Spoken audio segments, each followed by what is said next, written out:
여러분 안녕하십니까? 가나안 성도교회 조천권 전도자입니다. 이제 시간이 되었으므로 우리 묵도하심으로 가나안 성도교회 예배를 시작하도록 하겠습니다.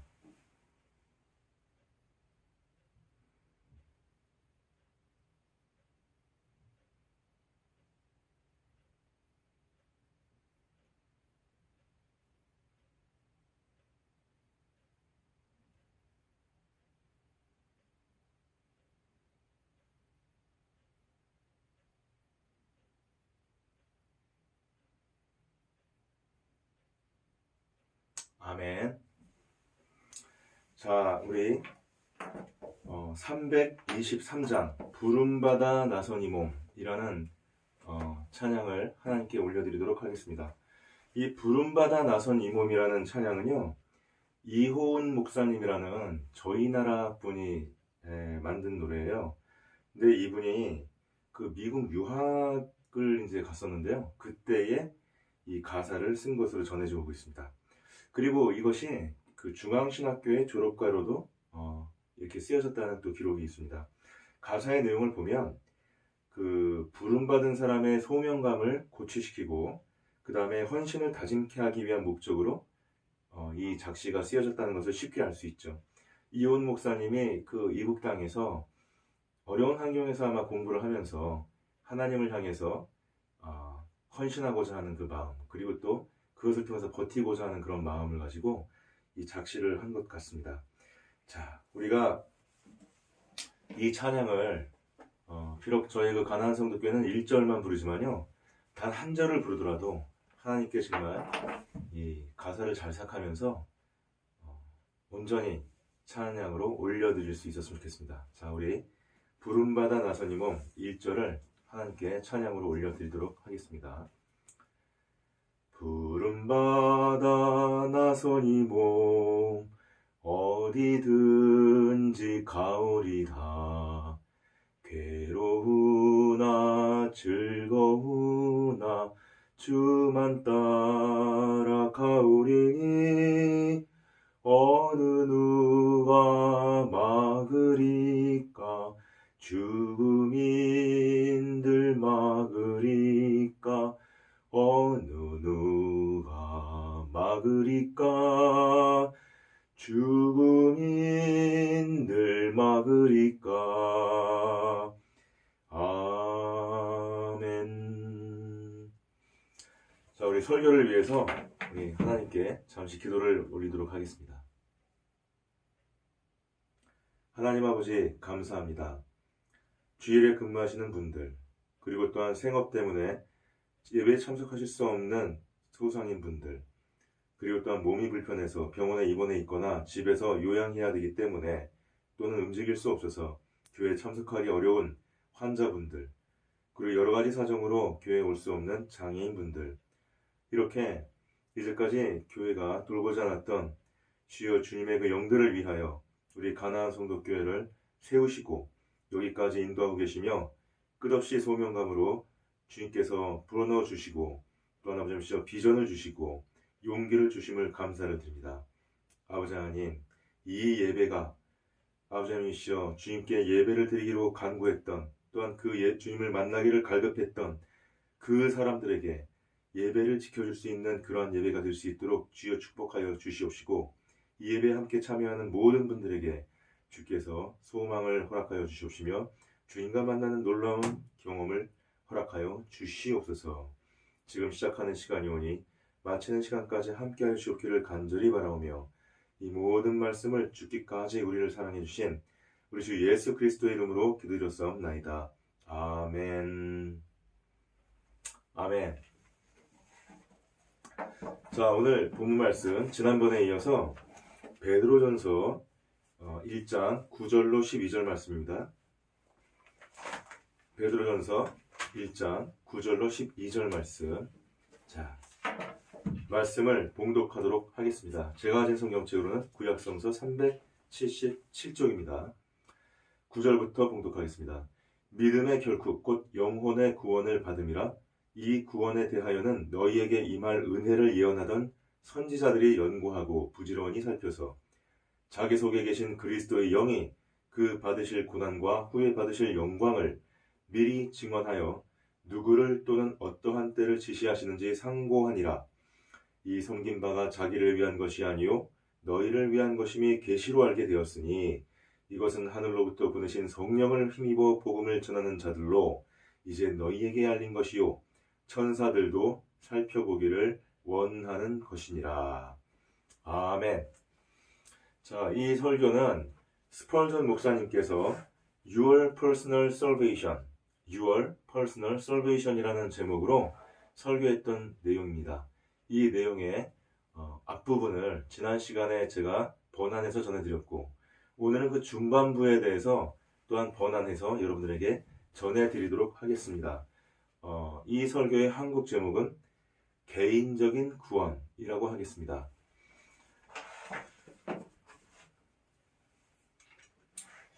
자, 지난 시간에 우리들은 이 구원에 대해서 연구하고 있는 예언자들에 대한 얘기들을 했었습니다. 그런데 이제 오늘 들어갈 얘기는 이 구원을 천사들도 또한 보고 주목하고 있다는 것을 전하도록 하겠습니다. 지금 우리가 받은 그 구원을 단지 예언자들만 연구하고 바라보고 있는 건 아닙니다. 지금 성경에 보면 10절에 보면 천사들도 살펴보기를 원하는 것이니라 이렇게 기록되어 있지 않습니까? 자, 천사들은 우리가 듣기는 들었지만 이 천국에 있는 존재들에 대해서 우리는 사실 거의 알지 못하고 있습니다.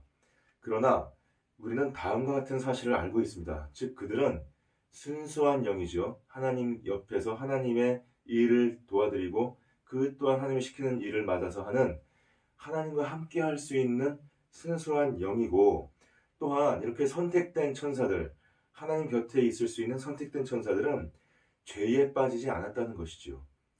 그러면 예수 그리스도의 대속이라 함은 그분의 피로 인해서 죄가 있는 우리 인간들이 그 피의 보혈로, 그 피의 은혜로 그 죄로부터 벗어난다는 것이 아니겠습니까? 그렇다면은 이 죄가 없는 천사들은 어떻게 본다면은 예수 그리스도의 그 보혈에 대해서, 그 구원 사건에 대해서 어떻게 본다면 자기들하고는 직접 관련이 없을 수도 있는 것입니다.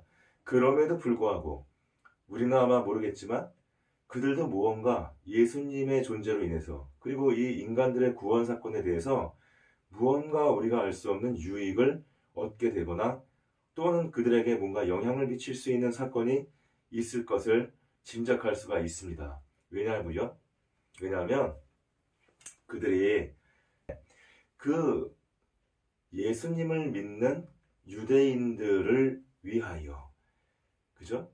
그들을 위하여 구원이 준비되었고, 이제 그들이 구원받은 것을 가지고 천사들도 이렇게 관심을 가지고 살펴보게 되었다. 지금 이렇게 써 있지 않습니까? 그 다음에 예수 그리스도의 이 초림 사건, 그렇죠? 그리고 이 부활 사건, 그분의 십자가 사건으로 인해서 우리는 말세가 시작됐다는 것을 알 수가 있습니다. 말세라는 것은 초림에서부터 재림까지거든요. 자, 그러면 초림이 시작되었기 때문에 이제 예수님께서 재림하실 그때가 올 것입니다. 자, 그렇게 된다면 우리가 요한계시록을 통해서 알 수 있듯이 이제 예수님께서 하늘에도 있고 하늘 아래에도 있고 땅 위에도 있고 이 땅 아래에도 있는 그런 예수님의 권세, 예수님만이 가지는 그 권세를 가지고 이제 이 땅에 여러 가지의 어떤 그 심판을 내리시면서 이제 재림을 하시게 되지 않습니까? 그분의 영광이 사방에 빛나고 하늘에 있는 그분의 보좌가 이제 땅으로 이렇게 그분의 재림에 따라서 내려오게 되는 그 역사가 일어날 때에 아마도 천사들은 바로 그 예수님의 재림 사건 때 무언가 역할을 할 거라고 저는 생각이 됩니다. 왜냐하면 거기에 그 요한계시를 보면 천사라는 말들이 이렇게 나오기 때문입니다. 그러므로 천사들도 어떻게 본다면 자기들은 죄가 없지만 그럼에도 불구하고 예수님의 피로 자기들이 죄를 대속하는 건 아니지만 그 구원 사건에 대해서 관심을 가지고 이렇게 보는 것이다 라고 짐작해 볼 수 있지 않겠습니까? 자, 그들은 지금 어떤 경위를 바라보고 있습니다. 그들은 우리의 이 구원 사건에서 관심이 있기 때문입니다. 그래서 그들은 죄가 많았던 인간들이 그 하나님이신 예수 그리스도의 피로 말미암아 속죄가 되는 그 경이로운 사건을 찬찬히 들여다보고 있는 것입니다.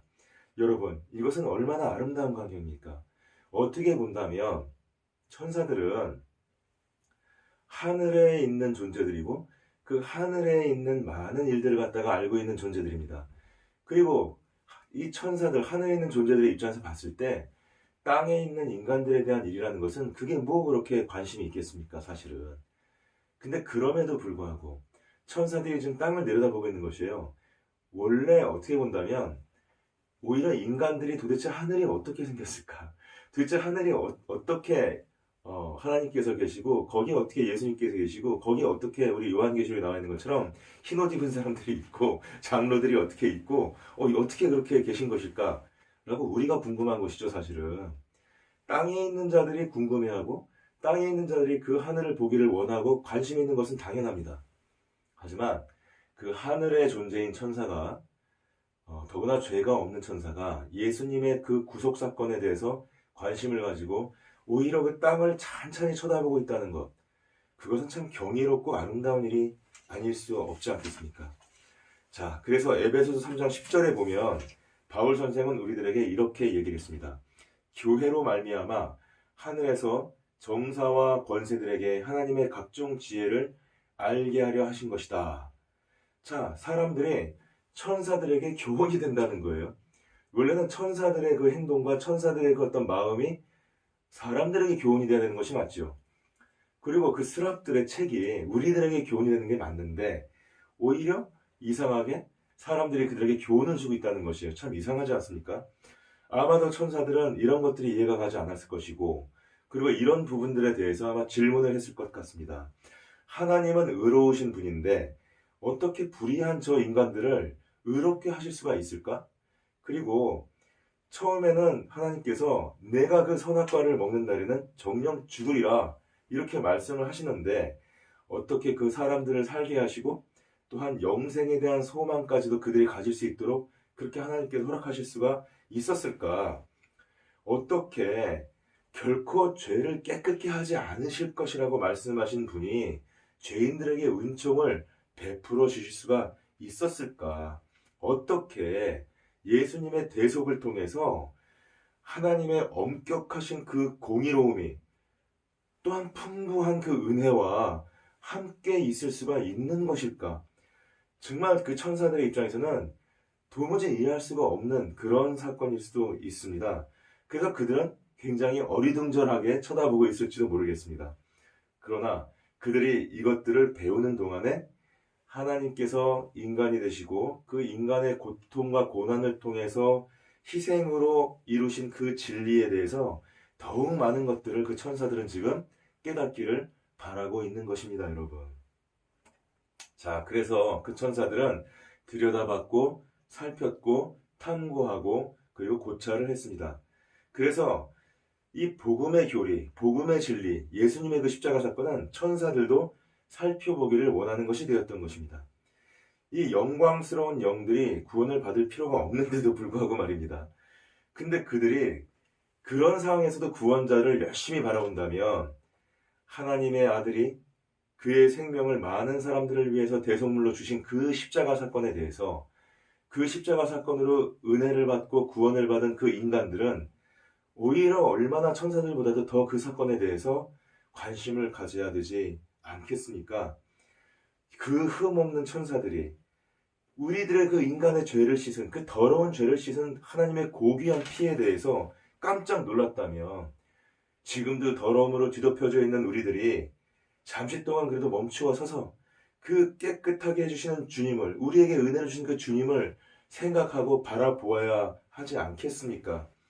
만약에 우리가 이렇게 길거리를 지나가다가 천사가 무엇인가를 열심히 보고 있는 것을 갖다가 보았다고 생각해 보겠습니다. 천사를 보는 것조차도 참 대단한 일이죠. 근데 그 천사가 정신을 잃고 열심히 보고 있는 것입니다. 그렇다면은 우리는 그 천사가 보고 있는 것이 과연 무엇일까 하고 궁금해서 열심히 또한 그 천사가 보는 방향을 보고 있지 않겠습니까? 우리가 길거리를 가다가 말이죠. 어떤 사람이 이렇게 한 곳을 쳐다보고 있으면 한 사람만 쳐다보고 있으면 그냥 지나가는 사람이 많다 그래요. 근데 또 어떤 사람이 지나가다가 뭘 보고 있는 거지? 이러면서 두 사람이 쳐다보기 시작하면은 그때부터는 많은 사람들이 가다가 그 쳐다보는 방향을 함께 바라본다고 합니다. 심지어는 그 바라보고 있는 곳에 아무것도 없어도 말입니다. 근데 그 천사들이 바로 우리 인간들의 구원을 해주신 그 주님 예수 그리스도의 고귀한 피, 그리고 그 피로 인해서 깨끗해진 우리의 더러웠던 피, 우리의 더러웠던 죄, 그것들을 그렇게 보고 있다면, 그 많은 관심을 갖고 보고 있다면 우리가 그 천사들이 보고 있는 그것들에 대해서 우리도 관심을 가지고 봐야 되지 않겠습니까? 그리고 그 천사가 보고 있는 것이 그게 바로 우리들의 사건이라는 것, 우리에게 직접 관련된 우리의 죽고 사는 문제라는 걸 안다면 우리가 어떻게 그 천사들의 바라보고 있는 것들을 보지 않을 수가 있겠습니까? 자, 그래서 저는 이제 우리가 이 시간, 우리와 함께 지금 말씀을 나누고 있는 우리 이 여러분들이 천사들이 관심을 가지고 바라봤던 그 사건을, 바로 여러분들에게 관련이 되는 그 사건을 여러분들도 관심을 가지고 보기를 원하는 것입니다. 그것을 살펴보고 탐구하고 고찰하기를 원하는 것입니다. 나는 여러분들이 제가 가졌던 어떤 그 죄책감으로 인해서 무거운 짐을 지고 있을 때, 그래서 제가 다니던 교회도 못 다니고 그 다음에 그 진짜 숨어서 이 세상 사람들하고 등져가지고 이렇게 막 피해 다니고 그럴 때, 그럼에도 불구하고 내가 그렇게 큰 죄를 지고 큰 죄책감을 느끼고 있는데 만약에 하나님이 나를 용서하신다면 이 모든 게 해결될 텐데 내가 과연 주님께 용서받을 수 있을까? 라는 어떤 그런 신랄 같은 희망을 가지고, 그래서 그날 그 어느 일요일날 원래 다니던 그 조그만 교회는 가지 못하고 대학교 때 다니던 그 온누리교회 큰 예배당을 나도 모르게 발걸음을 걸어서 가서 그 당시 그 하영조 목사님의 설교를 들을 때에, 그래서 과연 예수님께서 나를 용서해 주실까? 내가 과연 용서받을 수 있는 사람일까? 나의 죄책감에 막 눌려서 내가 감히 고개를 들고 있지 못할 때에, 그때 하영조 목사님께서 예수님께서 2000년 전에 돌아가신 것은 그 예수님이 그 당시에 살고 있던 사람들 뿐만이 아니라 그 예수님 이후에 태어난 모든 사람들의 죄를 용서하시기 위해서, 그 죄를 그분께서 대신 지시기 위해서 피를 흘리셨습니다. 여러분은 다 용서가 되었습니다. 라는 말을 제가 들었을 때에 주님께서 주신 그 은혜가 얼마나 감사하고 감격스러운지, 그 순간 제가 이 눈물을 참지 못하고 복받치는 울음을 참지 못해서 손을 이렇게 막고 목에다 힘을 주고 꺽꺽거리면서, 그럼에도 불구하고 참을 수 없어서 눈물이 철철 나는, 그리고 이제 그 예배가 끝나고 이 다음 예배 사이에 간격이 있을 때 그 다음 예배 시작하기까지 한 1시간여를 통곡을 하듯이 울면서 주여, 나의 죄책감을, 나의 죄를 주님께서 이렇게 맡아주시고 저를 그래서 용서해 주심을 너무나 감사를 드리고, 주님께서 나를 용서해 주셨고 주님께서 나를 구원해 주셨으니까 이제 나는 살았다, 정말 이제 살았구나 라는 그런 감격을 느꼈던 그런 것들을, 그러한 삶의 어떤 공경을, 그러한 어떤 아주 무거운 죄책감을, 그 무거웠던 죄책감만큼이나 감격스러웠던 주님의 그 어떤 은혜를 여러분들이 느끼기를 저는 바랍니다. 여러분들이 그 은혜라는 단어를 열렬히 붙잡고 그 믿음에 대한 약속을, 그 구원의 예수님의 그 십자가 사건을 감격으로, 눈물로, 정말 이 어떤 결심으로, 소망으로 여러분들께서 받게 되기를 저는 주님의 이름으로 축원을 드립니다. 여러분은 주님께서 그렇게 큰 희생을 치루어서 얻어내신 귀중한 구원을 반드시 여러분의 것으로 만드시려고, 그리고 여러분들께서 그것을 받고 싶다는 그 결심을 하시기를 바라겠습니다.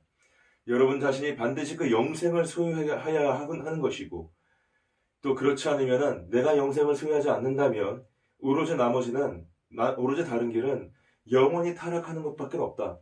그 사실을 이 시간 다시 한번 가슴에서 깊이 깨닫고 다시 한번 여러분의 그 고개를 하나님께로 돌리실 수 있기를 주님의 이름으로 축원을 드립니다. 자, 이제 우리는 드디어 우리의 이 주인공, 그리고 우리에게 큰 은혜를 주셨던 바로 그분, 그 천사들이 바라보고 있던 바로 그 대상, 그분을 얘기하는 순서로 왔습니다. 우리는 이제 이 본문의 먼 길을 돌아서 이제 우리의 사랑하는 구주, 우리 사랑하는 예수님 앞으로 이제는 우리는 왔습니다. 자, 이 예수님은 누구십니까? 주 예수 그리스도는 이 구원의 본질입니다. 본문은 뭐라고 말하고 있습니까? 자, 본문은 11절을 보겠습니다.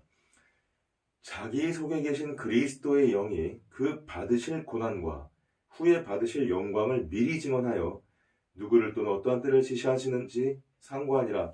이 상고한다는 것은 지금 예언자들이 상고한다는 얘기입니다.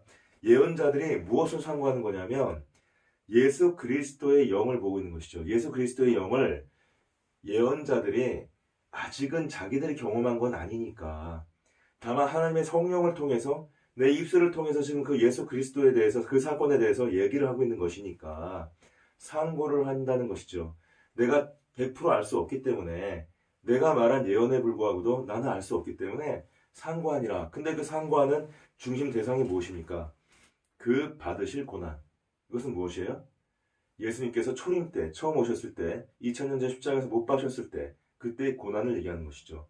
또 후에 받으실 영광. 이것은 무엇입니까? 이제 이 말세가 끝나고 예수님께서 재림하실 때, 요한계시록에서 묘사하는 그 찬란한 영광이, 그리고 이제까지 예수님을 부인하고 예수님을 갖다가 믿지 않았던 그 많은 불신자들이 고통과 죽음과 이 나락으로 떨어져가는 어떤 그러한 그 어떤 장중한 사건.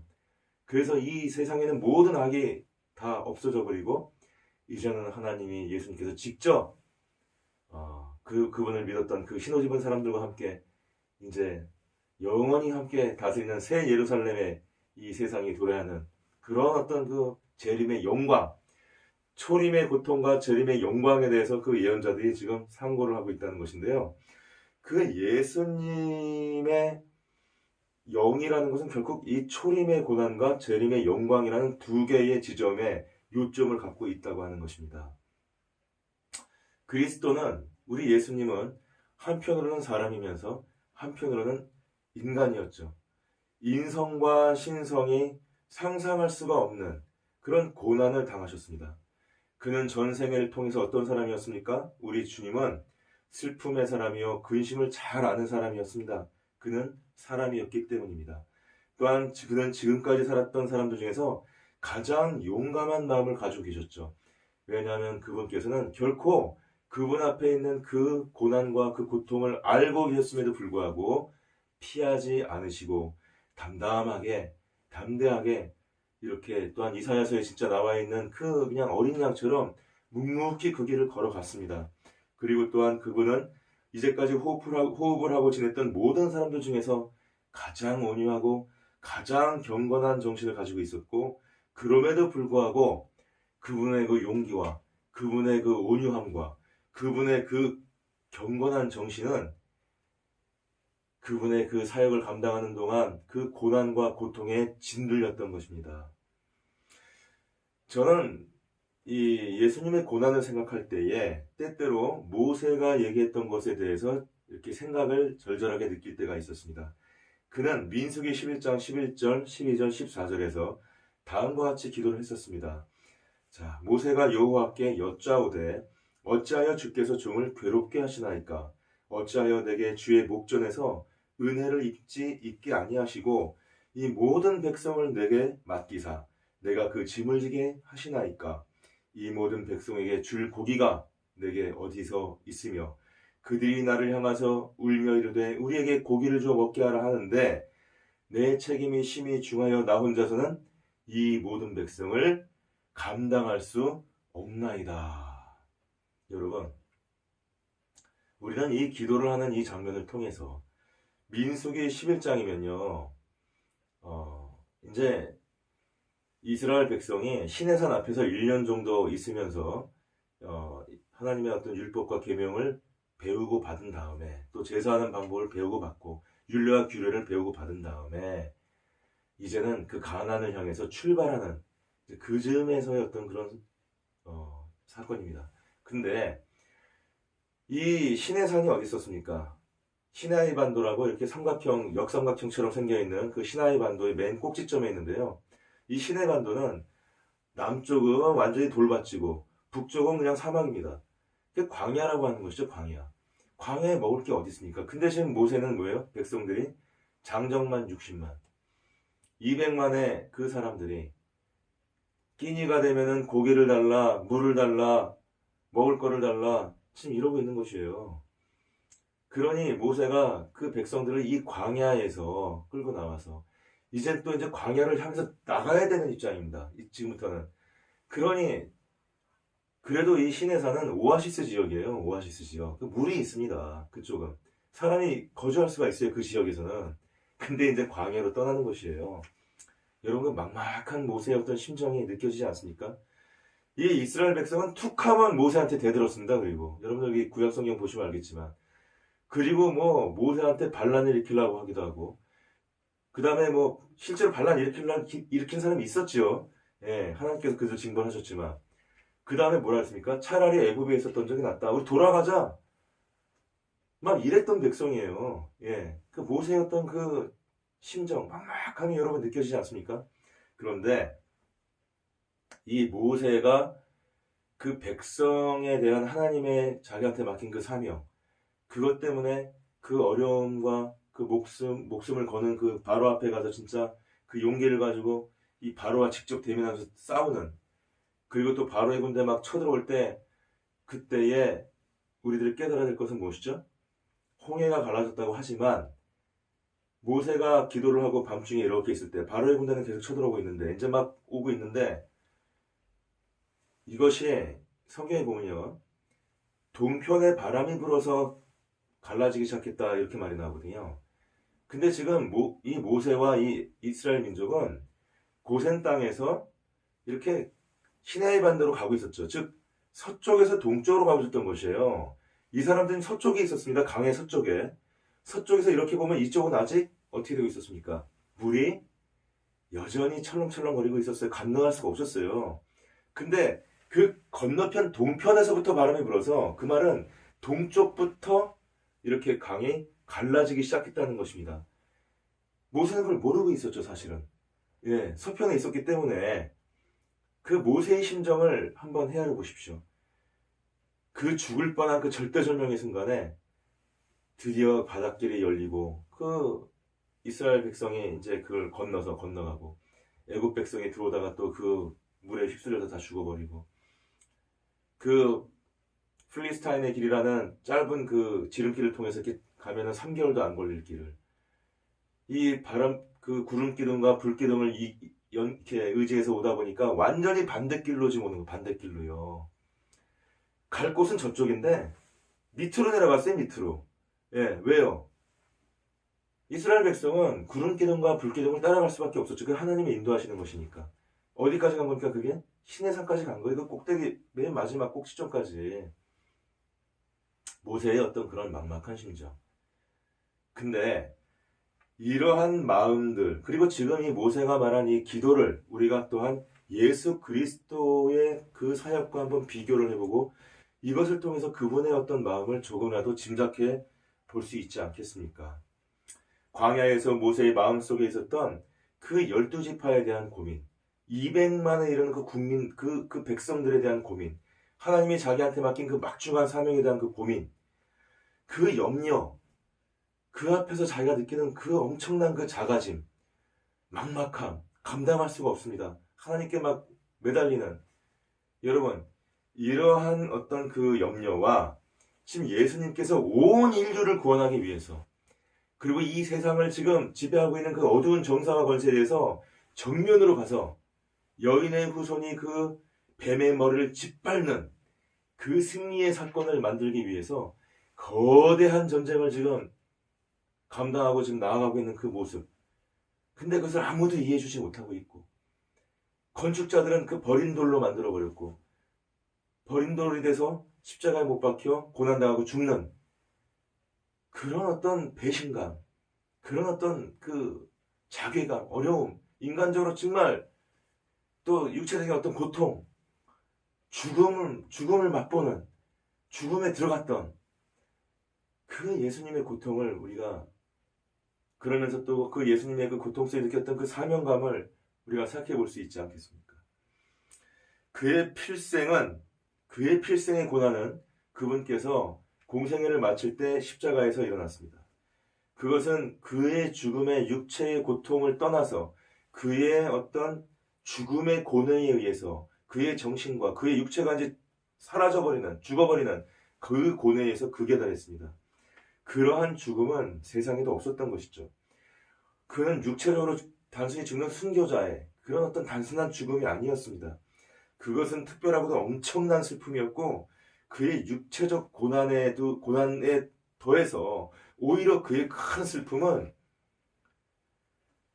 나의 하나님, 나의 하나님, 어찌하여 나를 버리셨나이까? 라고 하는 그 부르짖음에 있었습니다. 스테반도 그랬고, 그 순교자들은 이제 하나님이 나를 받아주시는군요 하면서 죽음을 맞았습니다. 그러나 예수님께서는 나의 하나님, 나의 하나님, 어찌하여 나를 버리시나이까? 이렇게 울부짖으면서 죽으셨던 것입니다. 이제 저는 여러분을 위해서 기도를 합니다. 여러분, 이 사실을 기억하십시오.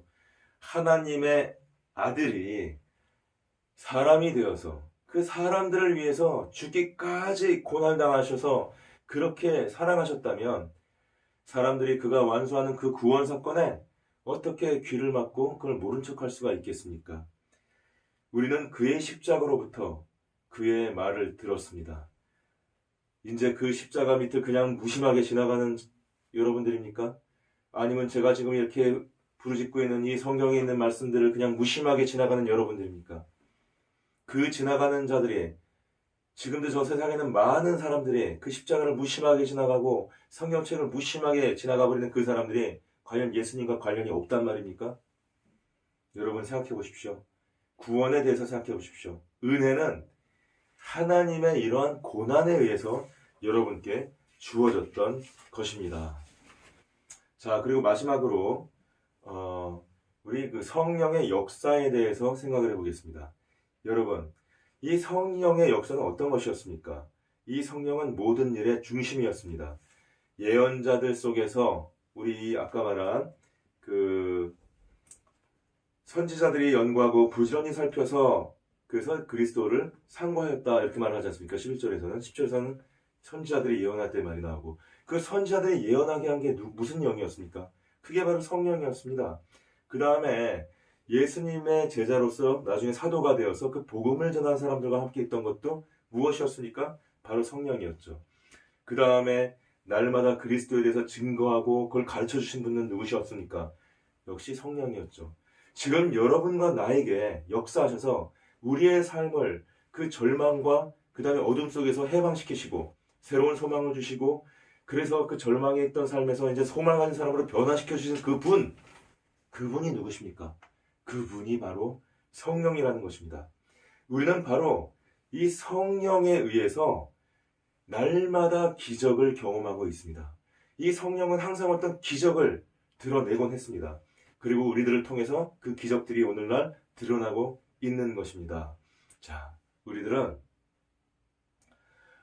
우리들 중에 어떤 사람들이 가끔은 나는 뭐 특별하게 이렇게 달라진 게 없는 것 같아요, 이렇게 말을 할 수가 있습니다. 나는 복음을 압니다.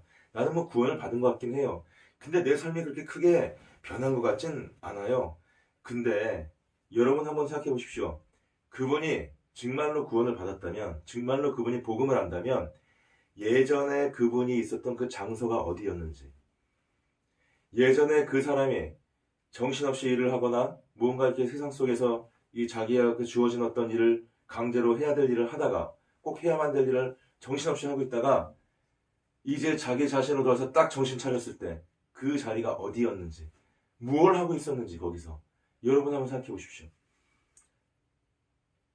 그리고 지금 여러분들이 내가 바쁘게 일을 하다가 딱 정신 차렸을 때 어떤 일을 하고 있는지, 어떤 모습인지 여러분 한번 비교해 보십시오. 어떤 사람은 그렇게 얘기를 하죠. 예전엔 나는 주로 바깥에 있었습니다. 주로 밤이었습니다. 주로 반짝반짝거리는 유흥가였습니다. 그러나 내가 정신 차려보면 그것은 가정입니다. 그것은 우리 가족과 함께 내가 행복하게 있는 것입니다. 그것은 내가 하나님의 것을 공부하고 하나님의 일을 준비하기 위해서 열심히 뭔가를 하고 있는 것입니다. 그래서 내가 잠을 자지 못하고 내가 뭔가 그럼에도 불구하고 기쁨으로 하루하루를 희망차게 보내고 있는 것입니다. 세상이 아무리 나를 몰라준다 할지라도, 세상이 아무리 나에 대해서 관심이 없다 할지라도 이제는 그런 건 중요하지 않습니다. 나는 오로지 주님을 바라보면서 그분이 나에게 바라시는 것을 하기 위해서 나는 오직 한 걸음 한 걸음 바울처럼 달려가길 바랄 뿐입니다. 여러분, 그렇게 달라지지 않으셨습니까? 그들이 이 과거의 모습과는, 지금의 모습과는 그래도 달라진 부분이 있다는 것을 아마 누구나 긍정을 할 것입니다. 적어도 진짜 구원을 받았다면 말입니다. 근데 우리들은 그 변화라는 사건이 얼마나 대단한 사건인지를 잘 자각을 못하는 것 같습니다. 예수님께서 문둥병자를 고치신 그런 어떤 기적, 안전병이를 일으키신 어떤 그런 기적, 그것도 놀라운 기적이지요. 하지만 우리가 변화한 그 기적은 육신의 기적, 육신의 어떤 그런 치유가 아니라 놀라운 도덕심의 회복, 놀라운 그 인격의 회복, 놀라운 하나님을 향하는 그 건전한 그 인성의 회복, 바로 이것이 아니겠습니까? 우리는 그런 도덕적인 기적을 우리가 스스로 매일 겪으면서 살고 있는 것입니다. 그래서 그러한 기적들을 일으키고 끊임없이 그 기적들을 드러내게 하는 것이 바로 누구라는 것입니까? 바로 성령의 증거라는 것이고, 바로 그것이 구원이 우리에게 확증되는 사건이라는 것이지요. 자, 그래서 이제는 여러분들이 멈추어 서서 지금 이 순간 잠시 여러분들을 또는 그 주변 사람들의 그 변화한 모습들을 생각해 보기를 저는 여러분들에게 한번 권해봅니다. 자, 사탄이 타락한 이 첫날부터, 아담과 하와가 타락한 그 첫날부터, 그래서 그 성령께서 이 아담과 하와가 에덴 동산을 쫓겨날 때에 이들을 구원하기 위해서 하나님께서 사람의 후손이 그 뱀의 머리를 깰 것이다 라는 어떤 그러한 그 복음을 제시해주는 바로 그때부터, 그리고 예언자들이 이제 예수 그리스도가 오실 것이다, 예수 그리스도가 그 영광을 받을 것이고 고난을 받을 것이다 라는 그 예언을 하는 그 가운데에서 그 시대를 거쳐, 그 다음에 실제로 그 그리스도께서 오셔가지고 그 고난을 겪으시고 십자가에 달리셨다가 부활하신 그 시대를 거쳐서, 그리고 또한 그의 제자로 있던 그 사도들이 한 명을 빼고 나머지 모든 그 제자들 12제자 중에 한 명 빼고 나머지는 다 순교를 당하면서까지 끝까지 주님께서 부활하셨다는 걸 증거하고 주님의 그 복음을 온 세상으로 전파하고 다녔던 바로 그 시대를 통해서, 그리고 계속해서 하나님께서 권능으로 말하라고 보내신 모든 우리의 믿음의 선배들을 통해서 훌륭한 우리의 그 선교사님들, 우리의 그 목사님들, 우리의 그 성도님들, 주기철 목사님, 손양원 목사님, 윌리엄 캐리, 이런 훌륭한 사람들을 통해서, 그리고 그 역사하셨던 그 성령님이 지금 누구와 함께 있다는 것입니까? 바로 여러분과 나와 함께 있다는 것입니다. 여러분, 얼마나 감격스럽습니까? 이 성령이 바로 저 에덴 동산 시절부터 수많은 역사와 수많은 그 예언과 수많은 그 어떤 믿음과 수많은 증거와 수많은 그 선행과 수많은 이 기적들을 끊임없이 보냈던, 드러냈던, 밝혔던 그 성령이 지금 이 순간 이 시점에 어디 있다는 것입니까? 여러분과 저에게 있다는 것입니다. 성령께서는 지금 이 순간 여러분들에게 그리스도와 그의 구원에 대해서 생각해 보라고 여러분들에게 지금 간청하고 있고 여러분들을 붙잡고 있는 것입니다. 여러분들의 구원으로 돌아와서 영원히 살게 하기 위해서, 여러분들이 죄에 대하여, 의에 대하여, 심판에 대하여 그 성령께서 설득하시는 그것을 깨닫고 성령께 순종하게 하기 위하여 그 성령께서 여러분과 지금 함께 있는 것입니다. 여러분, 그 위대한 구원을 또 그것을 가르쳐준 그 성령을 더 이상 무시하지 않으실 것을 주님의 이름으로 축원드립니다. 아멘. 오늘 여기까지 스펄전 설교 중반부를 번안해서 전하고 이제 나머지 부분을 다음에 또 이어서 마무리를 하도록 하겠습니다. 여러분 감사합니다. 자, 이제 신앙 고백을 하겠습니다. 주는 그리스도시요 살아계신 하나님의 아들이심을 내가 믿나이다. 아멘. 아멘. 자, 우리 고린도전서 11장 23절로 26절 말씀을 함께 나눈 다음에 성찬식을 진행하도록 하겠습니다. 고린도전서 11장 23절로 26절 말씀. 제가 가진 성경책 신약성서 277쪽입니다. 자, 23절부터 제가 찬찬히 읽겠습니다. 내가 너희에게 전한 것은 주께 받은 것이니 곧 주 예수께서 잡히시던 밤에 떡을 가지사 축사하시고 떼어 이르시되 이것은 너희를 위하는 내 몸이니 이것을 행하여 나를 기념하라 하시고 식후에 또한 그와 같이 잔을 가지시고 이르시되 이 잔은 내 피로 세운 새 언약이니 이것을 행하여 마실 때마다 나를 기념하라 하셨으니 너희가 이 떡을 먹으며 이 잔을 마실 때마다 주의 죽으심을 그가 오실 때까지 전하는 것이니라. 아멘.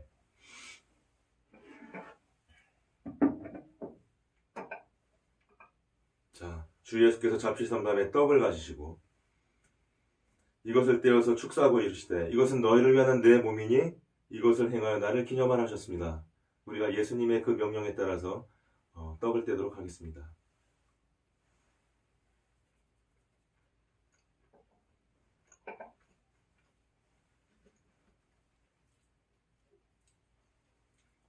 또한 식후에 그와 같이 잔을 가지시고 이르시되 이 잔은 내 피로 세운 새 언약이다. 이것을 행하여 마실 때마다 나를 기념하라 하신 예수님의 그 말씀에 따라서 우리가 이 잔을 기념하고 비우도록 하겠습니다.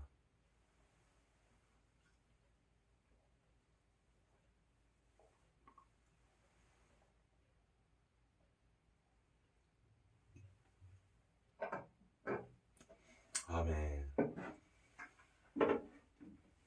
주님께서는 이 성찬식을 할 때마다 그 예수님의 십자가 사건, 그 구원과 은혜의 그 예수님의 영이 기념을 통해서 이 자리에 함께 하신다고 말씀하셨습니다. 지금 이 자리에 예수 그리스도의 영이 함께 하심을 저는 인정하고 주님께 감사와 찬양과 예배를 올려드립니다. 아멘. 자, 우리 그 헌금과 교회 소식 간단히 전하겠습니다. 가나안 성도교회는 구약에서 이 제도적으로 이렇게 내려온 어떤 그런 그 11조라든지 한국교회의 제도적 헌금을 저희는 강조하지 않습니다.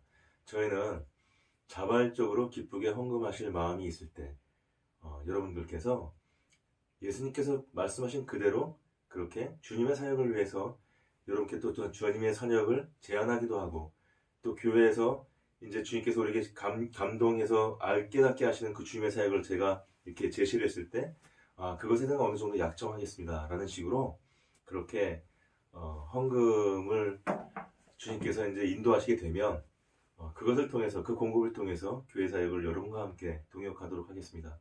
그리고 저는 이 가나안 성도교회의 헌금을 통해서 보수를 받지 않겠습니다. 제가 하나님께서 특별히 다른 말씀 하시기 전까지는 저는 온전히 헌신하겠습니다. 자, 그리고 이제 가나안 성도교회의 어떤 그 예배와 그 다음에 성경 공부 그리고 이제 그 묵상이 점점 이제 정착이 되어가는 것 같습니다. 그래서 이제 제가 이렇게 보니까 성경 공부를 한 일주일에 3번 정도, 그 다음에 이제 예배를 주중에 한 2번 정도 이렇게 진행하고 그 다음에 이제 주말에 묵상을 하는 이런 정도로 좀 정착이 되어가는 것 같습니다. 여러분 계속적으로 이 가나안 성도교회가 온전하게 또한 제대로 사역을 감당할 수 있도록 이렇게 잘 정착되어 갈 수 있도록 기도해 주시면 감사하겠습니다. 자, 이제 종료송 393장 1절 오 신실하신 주 찬양을 주님께 올리시면서 제가 베드로후서 1장 2절 말씀으로 축복 기도하고 그 다음에 감사와 기도 제목의 기도를 묵도로 마치도록 하겠습니다. 393장 오 신실하신 주 통합찬송가 447장입니다. 1절을 주님께 찬양을 올려드리겠습니다. 오 신실하신 주 내 아버지여 늘 함께 계시니 두려움 없네. 그 사랑 편찮고 날 지키시며 어제나 오늘이 한결같네. 오 신실하신 주 오 신실하신 주 날마다 자비를 베푸시며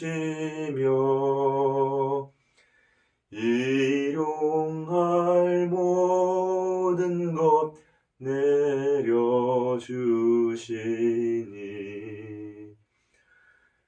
오 신실하신 주 나의 구주. 아멘. 축복 부탁드리겠습니다. 하나님과 우리 주 예수를 알므로 은혜와 평강이 너희에게 더욱 많을지어다. 아멘.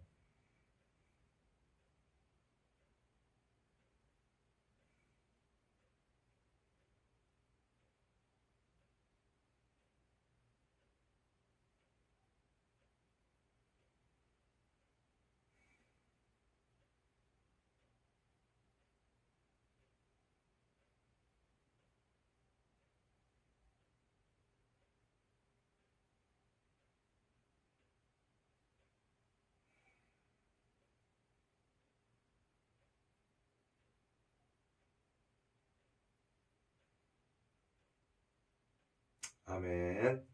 아멘. 여러분 이것으로 예배를 마치도록 하겠습니다. 여러분 수고하셨습니다. 감사합니다.